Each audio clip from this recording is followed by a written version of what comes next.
তো তোমাদের আমি একটা জিনিস দেখাবো। দেখো, তোমরা তো জানো আমি মেশিনে টুকটাক কাজ জানি। তো অনেক দিন বাদে আজকে একটু মেশিনে বসলাম। তো আমাদের দুই দিদির জন্য দুটো ব্লাউজ করার ছিল, আর তার জন্যই বসেছি। তো নিজের জন্য কিছু বানাতে বসলেই আর ভালো লাগে না। যাই হোক, তো এই ব্লাউজটা বানিয়েছি। ব্লাউজের ডিজাইনটা, তোমরা এরকম ডিজাইন পরো নাকি বলবে। আর ডিজাইনটা তোমাদের কেমন লেগেছে অবশ্যই কমেন্টে বলো। কমেন্টে বললে আমার একটু ভালো লাগবে।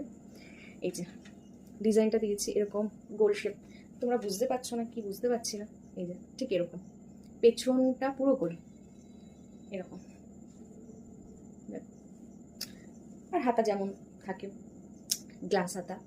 মানে এখন এটা ইয়ে হয়নি, হাতের কাজ হয়নি, বাকি আছে। তো এটাই আজকে করলাম দুপুরে বসে বসে।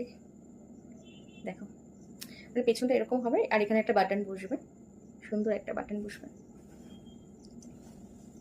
এই একটা, আর এই একটা, এটাও সেম,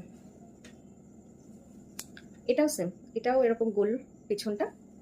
আর হচ্ছে এখানে হচ্ছে হাতা, হাতার এটা পাটটা খুব সুন্দর, হাতা আর কালারটাও খুব সুন্দর ব্লাউজে এটা। আর এখানে একটা বাটন বসবে যেমন বসে।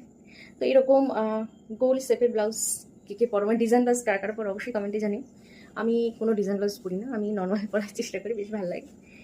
সবাই বললে তখন তো আমি পরিয়ে দিই। যাই হোক, তোমাদের কেমন লাগলো অবশ্যই বললো আমার হাতের কাজটা। চলো টাটা।